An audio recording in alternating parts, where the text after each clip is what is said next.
7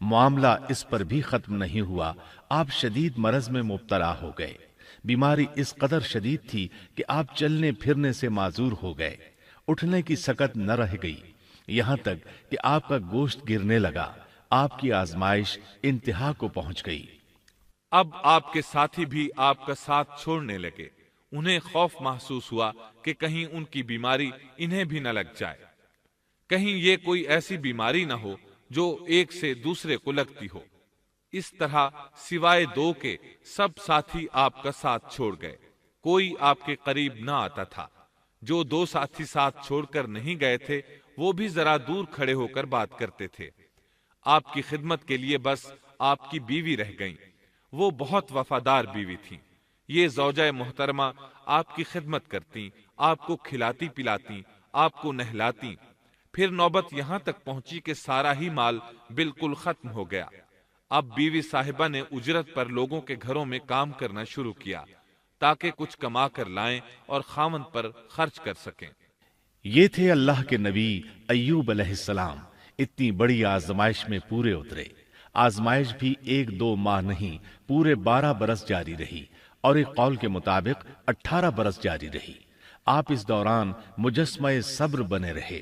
آپ نے کبھی کسی سے شکوہ تک نہ کیا، یہاں تک کہ کبھی زوجہ محترمہ سے بھی شکوہ نہ کیا۔ سال ہا سال اسی حالت پر گزر گئے۔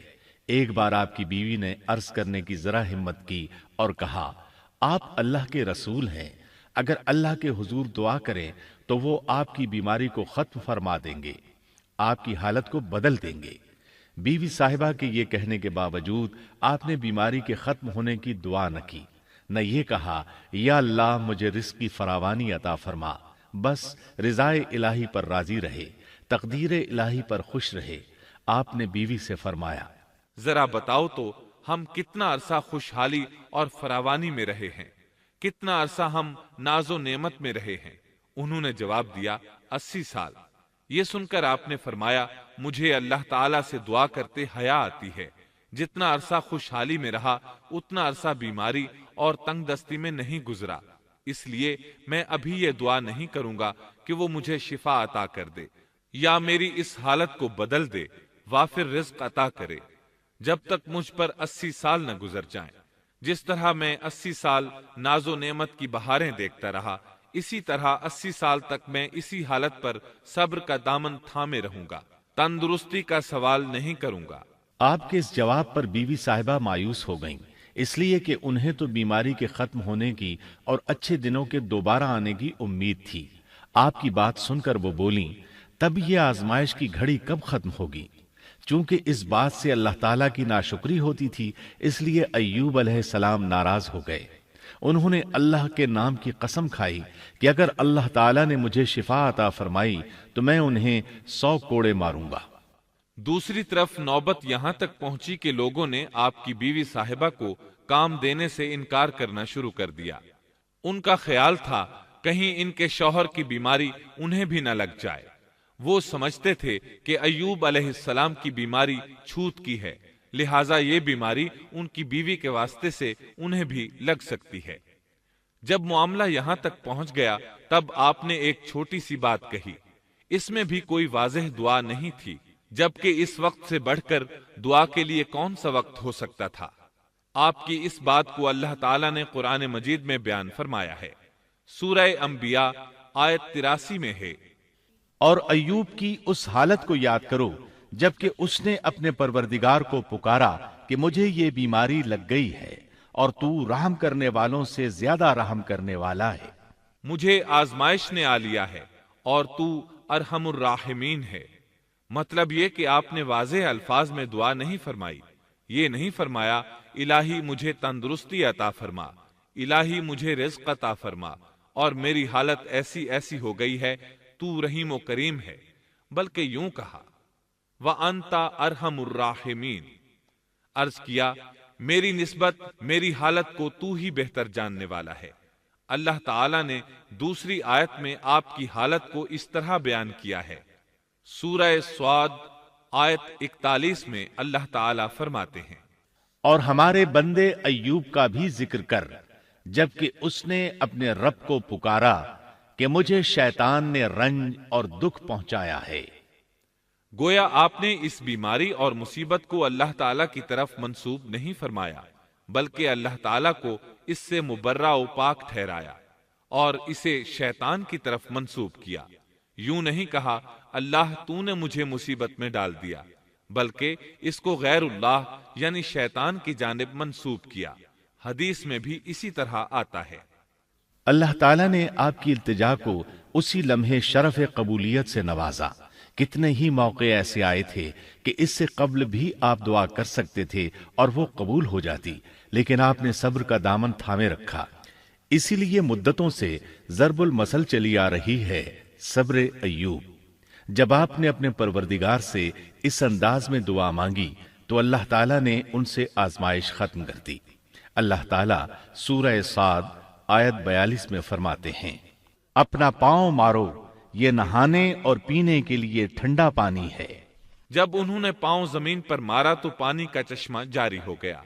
علماء کرام کہتے ہیں جب انہوں نے اس پانی سے غسل کیا تو جسم کے بیرونی حصے سے بیماری ختم ہو گئی، اور جو ہی پانی پیا جسم کے اندرونی حصے کی بیماری ختم ہو گئی، اور یہ اللہ عز و جل کا عظیم احسان ہے۔ پھر سے بالکل تندرست بن گئے، ان کی صحت و توانائی لوٹ آئی، ایسے صحت مند ہو گئے جیسے پہلے کبھی ہوا کرتے تھے۔ ان کی زوجہ محترمہ باہر سے گھر آئیں تو بالکل نہ پہچان سکیں۔ ان سے پوچھنے لگیں، کیا آپ نے اللہ کے نبی میرے خاوند یعنی مرض میں مبتلا شخص کو دیکھا ہے؟ اللہ کی قسم، جب میرے خاوند صحت مند تھے تو بالکل آپ جیسے تھے۔ میں نے آپ سے بڑھ کر ان سے ملتا جلتا آدمی آج تک نہیں دیکھا۔ اس پر ایوب علیہ السلام بولے، کیا تم نے مجھے پہچانا نہیں؟ انہوں نے حیران ہو کر پوچھا، آپ کون ہیں؟ تب وہ بولے، میں ایوب ہوں۔ وہ بولیں، سبحان اللہ، اس کا مطلب ہے بیماری ختم ہو گئی، اللہ تعالیٰ کا احسان ہو گیا۔ اس کے بعد اللہ تعالیٰ نے انہیں اہل و عیال کی نعمتیں بھی لوٹا دیں، ان کے مویشی بھی انہیں واپس مل گئے۔ سیدنا ابن عباس رضی اللہ عنہما فرماتے ہیں، اللہ تعالیٰ نے صرف انہیں ہی اپنے فضل و کرم سے نہیں نوازا، بلکہ ان کے ساتھ ان کی اہلیہ کو بھی اپنے خاص فضل و کرم سے نوازا، اس لیے کہ انہوں نے بھی اس عظیم آزمائش میں صبر کیا تھا، عظیم صبر کا مظاہرہ کیا تھا۔ اللہ تعالیٰ نے ان کی جوانی کو بھی لوٹا دیا۔ ان سے سیدنا ایوب علیہ السلام کے ہاں 26 بیٹے بیٹیاں پیدا ہوئے۔ یہ روایت بھی ملتی ہے کہ 26 بیٹے ہی بیٹے تھے، بیٹیاں اس کے علاوہ تھیں۔ اللہ تعالیٰ سورہ انبیاء آیت 84 میں فرماتے ہیں، ہم نے اس کو اہل و عیال عطا فرمائے، بلکہ ان کے ساتھ ویسے ہی اور اپنی خاص مہربانی سے، تاکہ سچے بندوں کے لیے سبب نصیحت ہو۔ مطلب یہ کہ ان کی جوانی واپس کر دی، مال و دولت لوٹا دیا، اور یہ چیزیں انہیں فوراً واپس کر دی تھیں۔ جسمانی صحت بھی واپس فرمائی اور دنیاوی دولت بھی واپس کر دی۔ امام بخاری، امام احمد اور دیگر محدثین نبی کریم صلی اللہ علیہ وسلم سے روایت بیان کرتے ہیں کہ نبی کریم صلی اللہ علیہ وسلم نے فرمایا، جب سیدنا ایوب علیہ السلام غسل فرما رہے تھے تو ان پر ٹڈیوں کی موسلا دھار بارش ہونے لگی۔ یہ ٹڈیاں کیا تھیں؟ وہ سونے کی ٹڈیاں تھیں۔ اللہ تعالیٰ ان کو غسل کے دوران ہی اتارنے لگے۔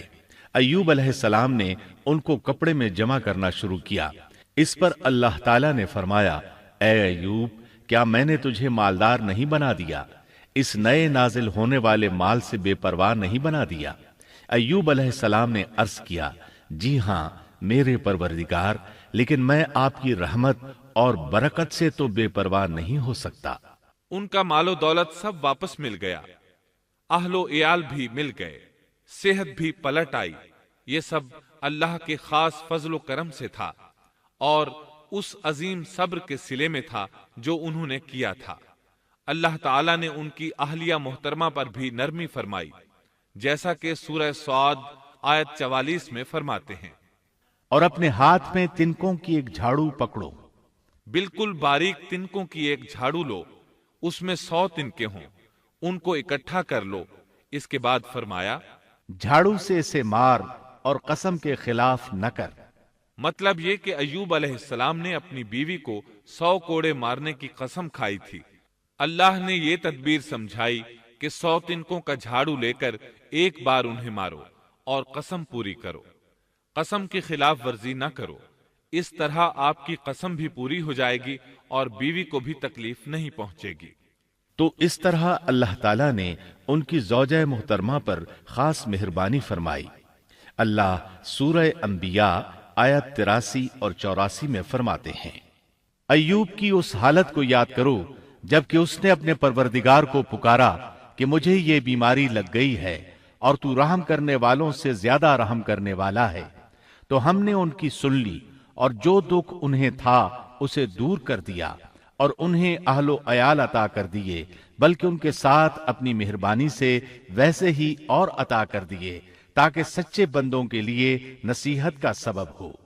اسی طرح اللہ تعالی سورہ صاد آیت 41 تا 44 میں فرماتے ہیں، اور ہمارے بندے ایوب کا بھی ذکر کیجئے جب انہوں نے اپنے رب کو پکارا کہ مجھے شیطان نے رنج اور دکھ پہنچایا ہے، اپنا پاؤں مارو، یہ پینے اور نہانے کے لیے ٹھنڈا پانی ہے، اور ہم نے انہیں ان کا پورا کنبہ عطا فرمایا، بلکہ اس کے ساتھ اپنی خاص رحمت سے اور عقل مندوں کی نصیحت کے لیے اتنا ہی اور بھی عطا کر دیا، اور اپنے ہاتھ میں تنکوں کی ایک جھاڑو لے کر مار دیں اور قسم کے خلاف نہ کریں۔ سچ تو یہ ہے کہ ہم نے اسے بڑا صابر بندہ پایا، وہ بہت نیک تھے اور بہت ہی رغبت رکھنے والے تھے۔ یہ ذکر تھا سیدنا ایوب علیہ السلام کا جو اختتام کو پہنچا۔